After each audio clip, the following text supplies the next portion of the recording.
Antes do nosso intervalo, a gente vai falar de um problema que muitas vezes é confundido com o mau humor. A pessoa está fazendo ali um charminho, a pessoa é geniosa, tá com frescura. Transtorno bipolar, um problema sério, por isso nós convidamos a psiquiatra Daniela Mourão para falar desse problema. Ontem foi o dia, né, dedicado ao transtorno bipolar, ao alerta, à prevenção do transtorno bipolar, ao tratamento sobretudo. 140 milhões de pessoas no mundo sofrem com o transtorno bipolar, com a bipolaridade. Não sei se você já ouviu falar, eu tenho uns amigos que sofrem com esse problema. Muito obrigado por ter vindo conversar conosco, doutora Daniela. Bem, vamos começar explicando o que é esse transtorno.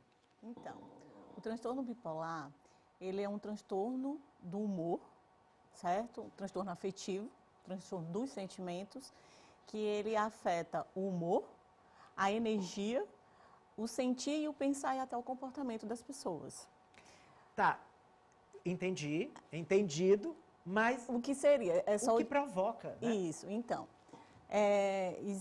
A principal característica do transtorno é justamente essa oscilação de humor. Existem dois polos muito característicos. O polo da euforia, que é o polo alto, onde a pessoa está com muita energia, ela tem um pensamento acelerado nesse momento. Como se ela tivesse tomado assim vários energéticos ao mesmo tempo? Exatamente, ela tem uma expansão. Por isso que se fala o polo da mania, o polo da euforia, porque ela está expandida, ela pensa muito rápido, ela fala muito rápido. Ela não está agressiva nesse polo? Depende. Aí pode, a gente vai, pode isso, ser ela ou não pode agressivo, estar né? agressiva, não, porque ele tem uma classificação de intensidade. Pode ser leve, moderada ou grave, né? Sim. Mas assim, então, voltando à questão dos polos, porque a gente, às vezes, precisa entender que o transtorno bipolar é justamente por bipolaridade, porque tem esses dois polos. O polo alto, da mania, e o polo depressivo, que é justamente o oposto do polo da mania, que é quando a pessoa sente uma baixa energia, um pensamento lento, que aí é o polo chamado depressivo. Antigamente, esse transtorno era conhecido como psicose maníaca depressiva, justamente por conta desses dois polos. Eu conhecia como psicose maníaco-depressiva. Só que então agora é o transtorno bipolar. É o transtorno bipolar, que antigamente era conhecido como psicose maníaca. A alternância entre a euforia, que você tá ali super feliz e cumprimenta todo mundo e abraça todo mundo, né? Você tá, esse cara é muito simpático. Aquele cara que tá ali trancadão, você fala, ele vira a cara. A distância entre um e outro pode ser assim questão de horas apenas? Dias. Dias. E assim, é muito importante você tocar nesse assunto, porque assim, é um erro bem frequente. Como você falou no início, a pessoa mudou de humor, ou não quer isso, ou não quer aquilo, e as pessoas brincam assim, é bipolar. Né? É bastante. Vulgarizou o termo, Isso é muito né? comum, porque a pessoa diz, eu quero, depois não quero. Eu estou afim, não estou afim. Mas, não, assim, é necessário ter a presença dessas duas fases. Então, assim, são muitos sintomas envolvidos, é complexo esse diagnóstico. A pessoa precisa estar necessariamente ou numa crise maníaca ou numa crise depressiva. Então, assim, ela varia de intensidade, que pode ser leve, moderada e grave, certo? A moderada já traz um prejuízo funcional, a grave precisa de internação. A duração pode ser de dias ou semanas, certo? Quem tem o transtorno bipolar, ele vai estar sempre em um dos polos, ou ele pode ter aquele momento de normalidade em que ele não está nem no polo eufórico, nem no polo depressivo, e de repente ele entra numa crise. Sim. Então, vamos aos tipos de transtorno bipolar, Pronto. certo? Existem 4 tipos de transtorno bipolar. Sim. O tipo 1 é que esse polo da mania e o polo depressivo, mas essa mania mais ostensiva. Certo. O tipo 2 é a depressão e a hipomania, que seria uma mania mais leve. O tipo 3, que a gente chama misto, é quando acontecem as duas situações simultaneamente, ao mesmo tempo. Pode ocorrer durante o dia. A depressão grave e a mania. No mesmo dia a pessoa pode estar depressiva e ela pode estar... Então ela pode estar de manhã eufórica e de tarde depressiva. Isso. E a ciclotimia, que seria os dois, o depressivo e a hipomania, só que bem leves com essa alteração, que é o que você perguntou, que é a ciclotimia. Agora, pela conversa com a psiquiatra Daniela Mourão, a gente precisa diagnosticar o quanto antes, porque isso pode prejudicar a pessoa no trabalho, pode levar um casamento à ruína, prejudicar um relacionamento de amizade também. Então, quando a pessoa deve procurar um psiquiatra? Então, aí aqui eu vou tentar, assim, explanar um pouco melhor sobre as características, os sintomas, né? Quem é essa pessoa que estaria nessa fase da mania, né? Então, essa pessoa que está com o humor exaltado, ela precisa de poucas horas de sono para poder fazer as atividades diárias dela. Então, ela não dorme, é aquela pessoa que de madrugada acorda, vai ajeitar a casa, vai lavar a louça, faz 1001 atividades, ela faz várias atividades ao mesmo tempo, não consegue concluir todas as atividades porque ela está com energia a mais, é extremamente irritada de uma forma desproporcional àquele gatilho. São pessoas que, como eu te falei, você teria, por exemplo, dificuldade de fazer uma entrevista porque ela não para de falar. Ela tem o que a gente chama de apreensão.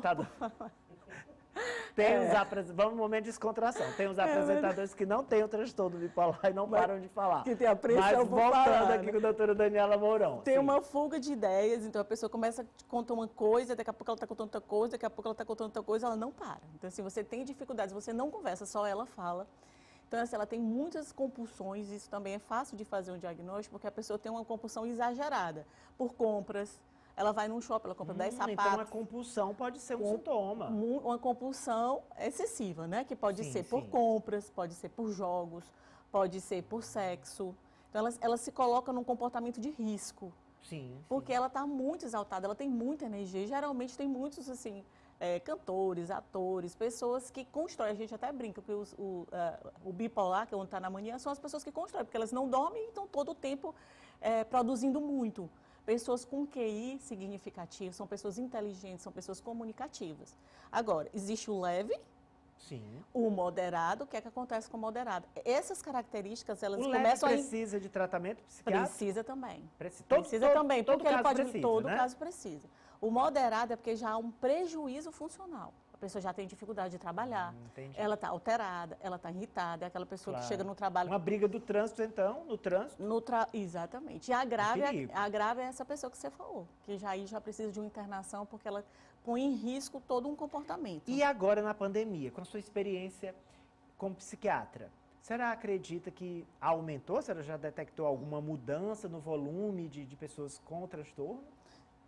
Não, tipo, ainda não dá para mensurar, né? Não. Assim, porque a OMS diz que a gente tem uma epidemia agora de doença mental, né? Mas assim, a doença mais prevalente com a pandemia foram os transtornos de ansiedade, né? Principalmente a síndrome do pânico, toque, as pessoas tiveram muito toque com a questão de limpeza, né? Então, o que se sobressaiu de uma maneira significativa foram os transtornos de ansiedade e também agora a depressão, né? Porque vieram muitos problemas com a pandemia, principalmente financeiro, perda de emprego. Então, as pessoas, muito tempo em casa, isoladas, aí veio a depressão. Os psiquiatras estão trabalhando bem mais, né? Tem muito trabalho pela frente, o trabalho está só começando, doutora Daniela. Isso é verdade, infelizmente. Doutora, e o tratamento, a senhora já falou, da internação, que é o tratamento mais severo, né? Isso, quando está na parte mais grave. Mas aí, o tratamento que permita ao bipolar trabalhar, namorar, casar, viajar, ter ali um empreendimento, conviver com os colegas de trabalho. É possível? É possível, perfeitamente possível. Desde que tratado. Porque, assim, infelizmente, não existe cura do transtorno bipolar, mas tem tratamento. E você controla, né? Você controla. Então, essa é a grande questão do transtorno bipolar. Porque o que é que acontece? Essas características que eu estou te citando de mania é numa crise, a pessoa não fica o tempo inteiro. Então, dura dias a semana, ela faz o tratamento, ela remite os sintomas, ela fica normal. Ela volta à normalidade dela. Então, aí, nesse momento, ela entende que não precisa mais usar os medicamentos. Aí está o problema. E é importante ela saber que tem o problema. Que tem o problema, que necessita usar daquele medicamento, porque aquele medicamento é para controle do transtorno. De crise, né? De crise. E profilaxia. Porque profilaxia prevenção, né? Prevenção, porque se você não usa o medicamento, ela entra em outra crise, dependendo dos gatilhos, né? Entendi. Geralmente, esse transtorno leva uma média de 8 a 10 anos para ser diagnosticado com certeza, porque muitas vezes é confundido no leve como comportamento da pessoa, né? Sim, como você genioso, irritado. aquela pessoa alterada, é mais animada, é mais agitada, Sim, claro. né? E aí isso vai, no decorrer do tempo, evoluindo, sim, podendo evoluir para uma crise mais ostensiva, né? Claro. Que a gente falou só da mania, mas tem um polo depressivo, que é todas as características que a gente conhece da depressão. Que a Que é pessoa uma doença mais grave ainda. mais grave ainda, e a pessoa tem também uma característica importante que precisa ser dita, que a pessoa tem pensamentos, inclusive, suicidas. Ideação suicida, Isso, né? nos casos mais graves. Doutora Daniela Mourão, muito obrigado.